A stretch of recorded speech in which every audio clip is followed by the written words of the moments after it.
window, they can see a body strewn on a blood-stained sofa. He was shot twice in the head. One shot actually went through the bridge of his nose and took his eye out. 75 years.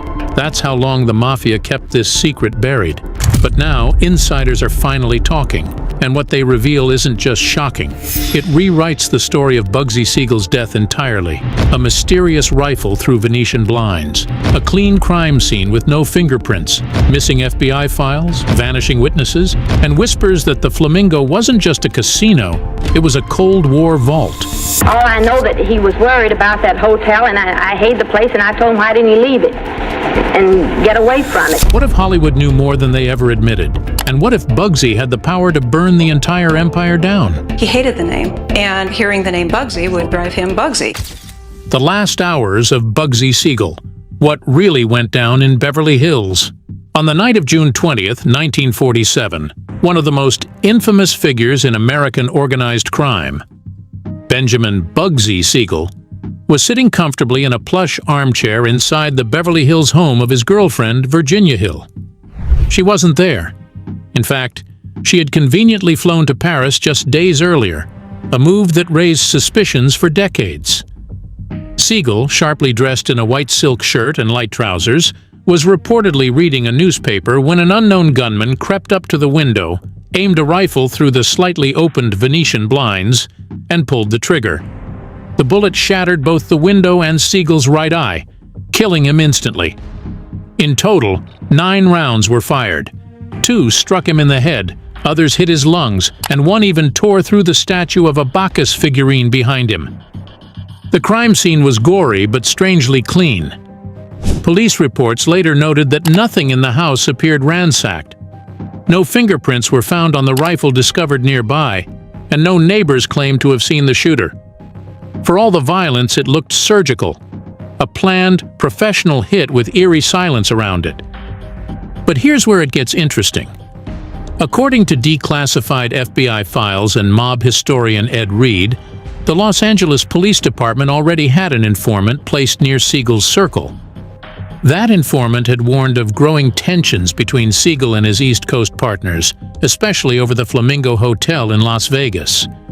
Siegel had promised the hotel would open with glitz and profits, but it flopped spectacularly on launch day in December 1946, losing hundreds of thousands of mob money.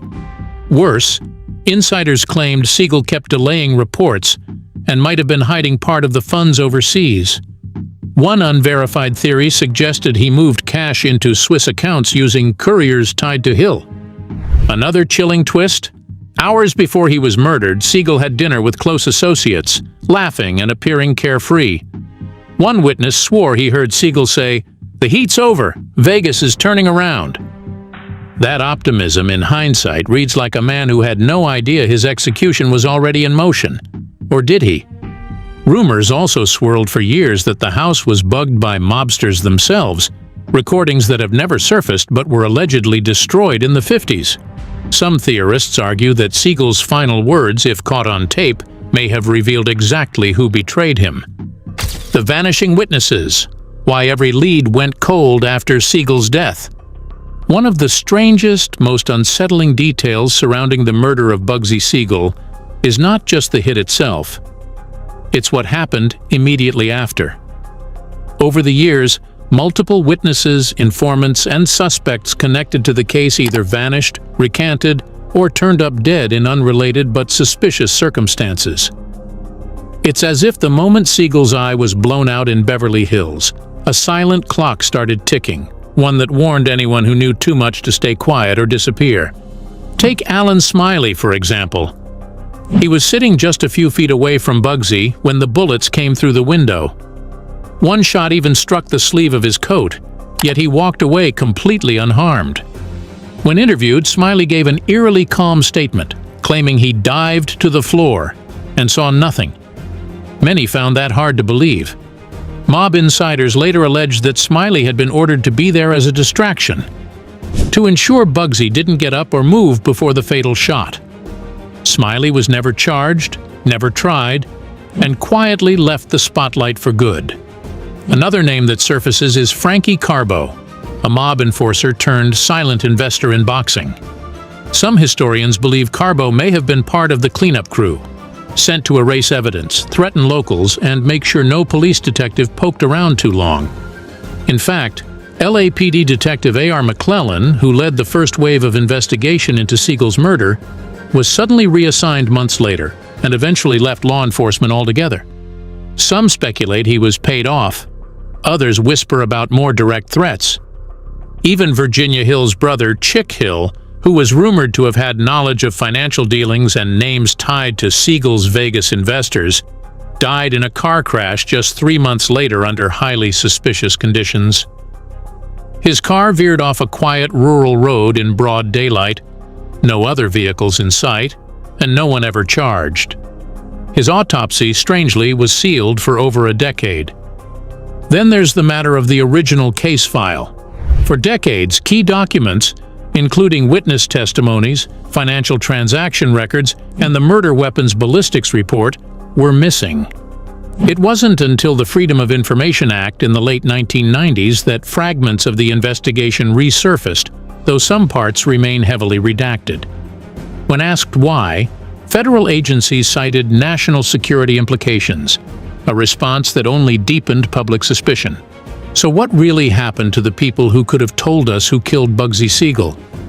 Were they silenced by the Mafia, bribed by the FBI, or were they simply too afraid to ever speak?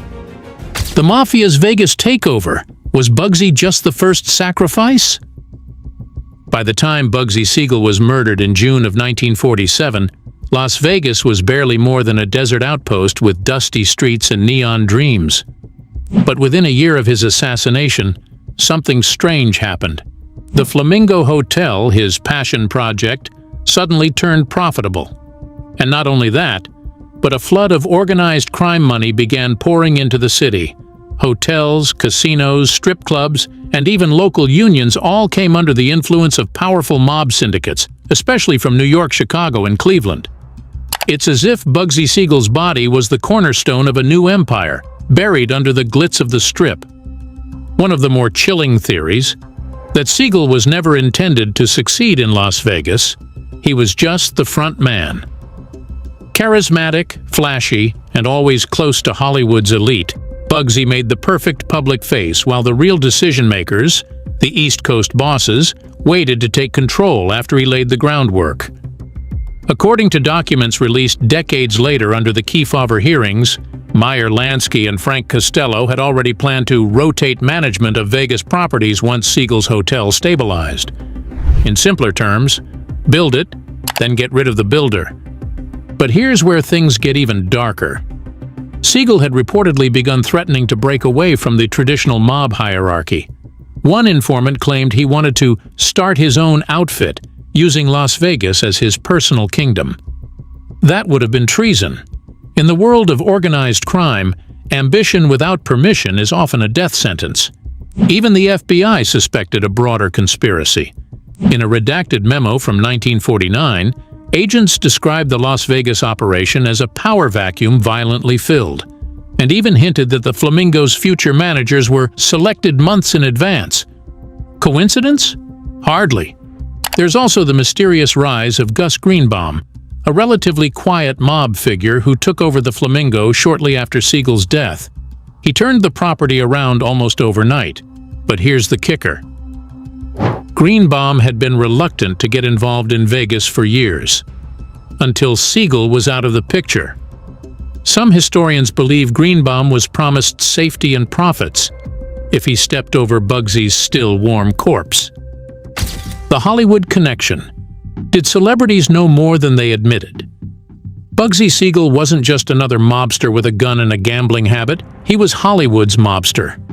Long before Las Vegas, Siegel embedded himself into the glamorous underworld of Los Angeles, where actors, producers, and studio moguls often turned a blind eye to, or quietly benefited from, his presence.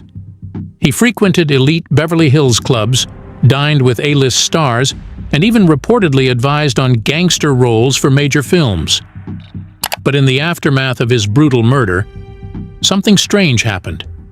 Many of his closest celebrity associates, some of whom had dined with him weeks or even days before his death, suddenly stopped talking about him altogether.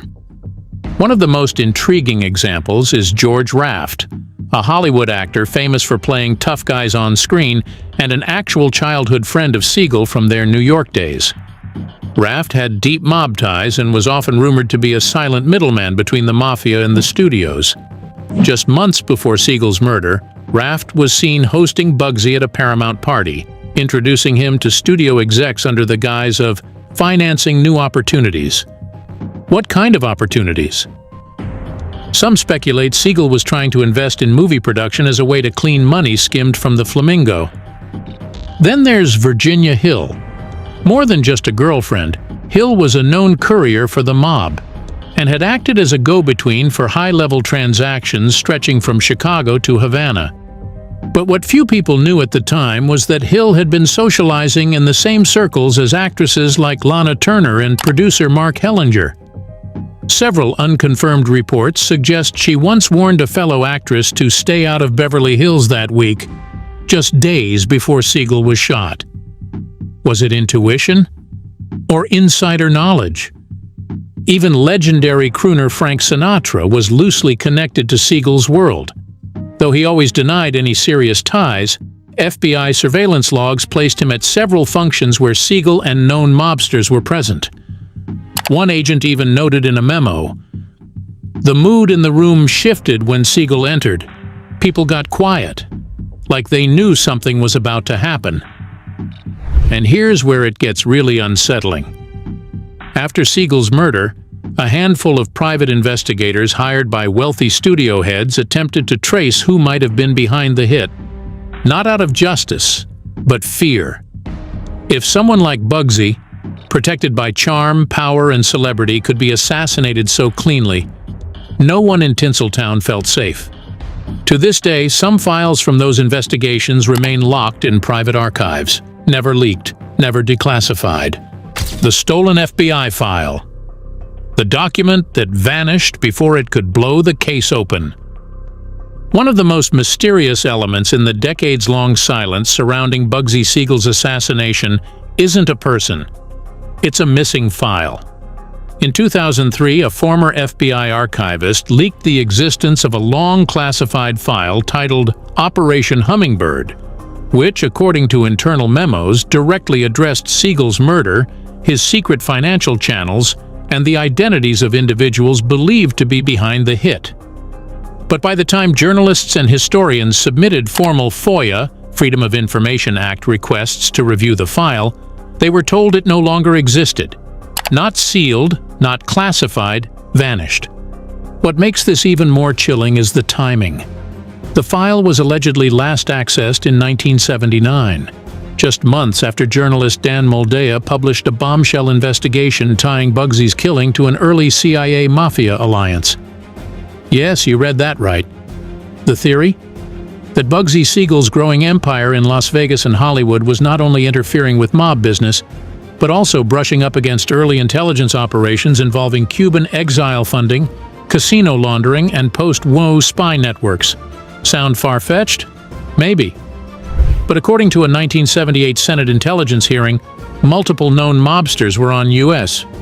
intelligence payrolls during that time, operating under special exemption. There's also the bizarre story of Jack Dragna's accountant, Salvatore Sal Morelli, a man who reportedly handled both mob and off-book U.S. intelligence funds during the 1940s. Morelli, according to former LAPD insiders, met with Siegel just 3 days before he was killed. After Siegel's death, Morelli was subpoenaed to testify in a quiet federal inquiry, but disappeared before he could ever take the stand. He was never seen again. Some believe he was silenced. Others say he entered witness protection. But what he was planning to reveal may have been in that missing file. Even former FBI agents have raised eyebrows. Retired agent Charles "Chuck" Kane, in a little-known 1992 interview, claimed the Siegel file was marked with an internal code normally reserved for foreign espionage cases, not domestic homicide. He called it the file no one wanted to touch. The theory? If the full truth behind Siegel's murder ever came out, it wouldn't just implicate the mob. It might expose early covert operations involving law enforcement, intelligence agencies, and the reshaping of America's power structure after World War II, with Las Vegas as the testing ground. So the question remains, who took the file? And what was so explosive inside Operation Hummingbird that it had to vanish forever? The Flamingo's blueprints. Was the casino built to launder more than money? Most people know Bugsy Siegel as the man who built Las Vegas, but few realize that the Flamingo Hotel, the glittering palace that cost him his life, was not just a casino. According to architectural records, building permits, and whispers from mob insiders, the Flamingo may have been constructed with a dual purpose: to launder not just money, but people, secrets, and even weapons. Here's where it gets strange. In the original 1946 blueprints, later acquired by mob researcher Warren Hull, there are references to subterranean storage facilities beneath the Flamingo's east wing. These rooms were never publicly acknowledged, and they don't appear in the hotel's modern structural renovations. Some old-timers in Vegas claimed these rooms were used to smuggle contraband, counterfeit cash, and even military-grade material brought in from California ports. One former pit boss told a reporter in the 1970s that crates marked cleaning supplies would arrive in the middle of the night, escorted by men who didn't work for the hotel, and no one was allowed near them. Then there's the electrical setup. Bugsy insisted on installing a custom underground grid that bypassed the local utility in certain wings of the hotel. Engineers at the time were baffled. What kind of power drain did this operation need? Some speculate it was a security system for secret vaults. Others believe it may have powered illegal gambling rooms closed off from the main casino floor, reserved only for mob bosses and international arms dealers who flew in under aliases. One of the most compelling accounts came from an ex-contractor named Eddie DeFrancisco, who claimed in a 1981 interview that Siegel personally told him, "This place ain't just for blackjack.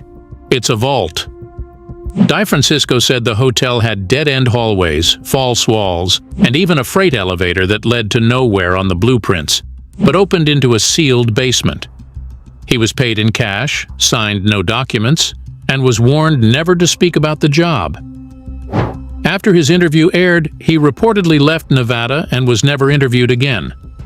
Some even claimed the Flamingo was part of a bigger post-war operation, an unofficial neutral zone where mobsters, rogue feds, and foreign agents could meet without surveillance. Remember, this was the late 1940s. The Cold War was heating up. If Siegel was involved in more than just gambling, his murder might have been a geopolitical chess move masked as a mob betrayal. The Swiss bank account theory. Did Bugsy try to outplay the mob with European secrets? As more files from the 1940s become unsealed and historians dig deeper, one theory that's gaining serious traction involves something Bugsy Siegel was never officially linked to during his lifetime: a Swiss bank account holding offshore assets that could have changed everything. Some researchers now believe Siegel may have been planning to break away from the Mafia entirely, not by vanishing, but by using their own money against them. Here's where it gets explosive. In a declassified 1958 Treasury Department memo buried under hundreds of pages of post-World War II financial audits, there's a reference to a dormant Swiss account opened under the alias B.B. Sinclair in early 1946. The account was tied to a series of wire transfers from Havana, New York, and surprisingly, Palermo, Sicily. Several names associated with those transfers match known mob-linked financiers, including Meyer Lansky's Havana network and a German Jewish banking contact Siegel allegedly met during a 1945 trip to Miami. What was Siegel doing in Miami during wartime reconstruction? One theory, backed by a former OSS agent's journal, claims Siegel had begun forging ties with European intelligence brokers and black market currency smugglers. He wasn't just laundering money for the mob, he was quietly storing evidence of their global activities. The theory goes that Siegel planned to use this as leverage. If he were ever threatened or cut out of the Vegas operation, he could blow the whole system open. This theory gained momentum when a 1982 investigative journalist, Robert Lund, claimed to have received microfilm reels from a source in Zurich that contained partial account records, coded ledgers, and a ledger page with the name Siegel scribbled in red ink. Lund was set to publish a book about it. But days before his manuscript went to print, his home office was mysteriously burglarized. Only one thing was stolen: the research files. The rest of his house was untouched. Even Virginia Hill, long considered just a mob courier and Siegel's lover, was spotted in Europe shortly after the murder, visiting not just Paris and Rome, but Zurich. She told customs officials she was handling family property. Some speculate she was retrieving, or destroying, whatever Bugsy had left behind. Was Siegel double-crossing the Mafia, or trying to protect himself in a world where loyalty meant little once millions were involved? If the Swiss bank theory holds any weight, it may mean Siegel's murder wasn't just about stolen cash, it was about preventing the biggest leak in organized crime history. Hit subscribe and click the card on screen to decide